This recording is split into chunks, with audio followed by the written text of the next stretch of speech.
Page 43, Who Loves You? Here we get a piece where we get to use the eighth notes. They're all over the place. 4/4 time. So we count at 1 and 2 and 3 and 4 and. Look at the first couple measures in the right hand. 1 and 2 and 3 and 4 and 1 and 2 and 3 and 4 and. Whatever they say, that's what we're doing, and you never know what the rhythm is. It could be anything, so you just have to take it as it comes. Just count, keep steady. Now, when you're first tackling a piece, I suggest you just concentrate on the notes. Forget the rhythm. Just try and get all these notes, and don't worry about what the rhythm is there. Just make sure you can get these notes, all the right notes. And when you're sort of comfortable with that, you can tell we're in G position here. Then go back and add the rhythm, because that just adds another layer of complexity to it. So it's 1 and 2 and I've already that's how I suggest you tackle it. Of course, it's a personal thing. You're going to attack this any way you want to, but I'm trying to give you some ideas for learning new music as we go through these books and the music gets more difficult. Now, you have some staccatos in here. Look at the last two measures of the first line. Now the left hand's got it. 1 and 2 and 3. There's a staccato on the last note of each measure, so it's just a little finger, just short. It's just a little finger staccato, it's short.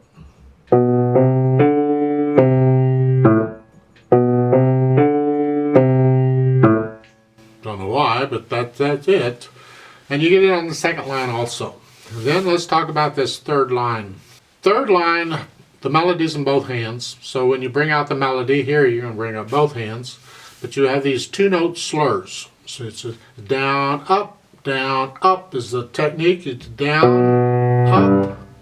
Right hand, down, up. Left hand, down, up, down, up, down, up, down, up. Then the last measure, we have a C sharp and a D in each hand, and there's staccato, or a wrist staccato. Just, you're on the keys, you just go down and bounce up. And then do a wrist staccato on the last note, too. Now that you got the notes and the rhythms, because they're all quarter notes, let's add this other stuff. You got the slurs, the down, up, down, up. Silence between each of those sets of slurs. Silence, silence. There. Now there's a note on the second, above the second measure, both hands an octave higher. So you're here, you're just going to move both hands up an octave higher. You don't have to move them at the same time because they're not playing at the same time. So in the first measure you're here.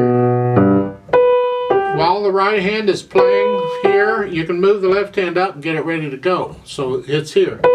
And then while the left hand is playing, you can move the right hand up and get it ready to go. And then while it's playing, the third measure, they want you to go 2 octaves higher, so you just go another octave. And move the right. And then the last one, an octave lower. I'm assuming that's from where you are. Here. So they want you to come back down here. Because if otherwise you're here, you'd have to come down here. But that's too far to come from here to here. So I think all they want you to do is go down an octave from here. Just go down 1 octave. But you're playing both hands at the same time. However, they give you a 1 beat rest. So you got 1 beat to get the hands down there. Well, you can move the left hand early because it's not playing. You can move it while the right hand's playing. And that way, during that 1 rest, all you got to do is move the right hand down. Here. So we're moving around. So that last line is this way. And it's loud. See the forte? It's loud.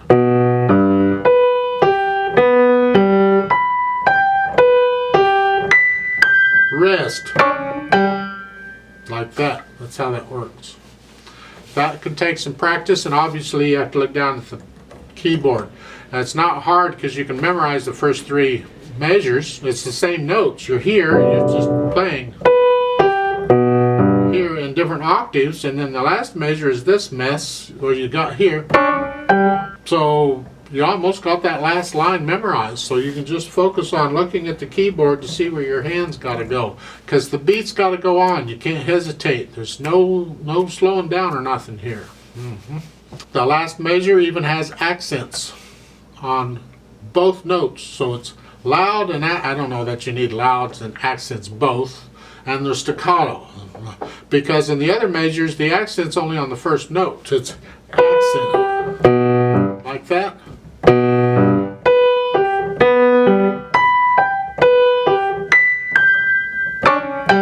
And then the last measure, both notes are accented. So that, yeah, it can be fun. Who knows? The tempo they give is allegro, which means fast.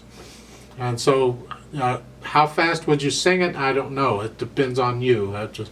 But fast to me is more like this.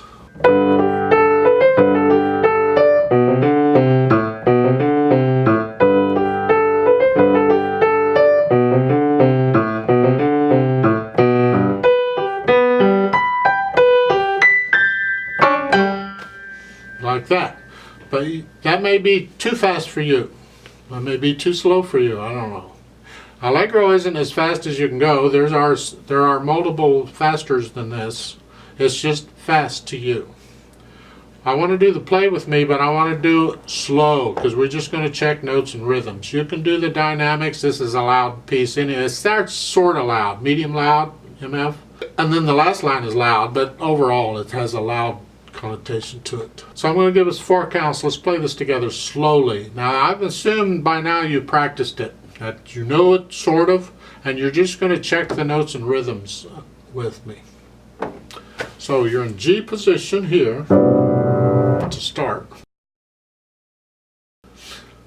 1, 2, ready, go. 2 and 3 and 4 and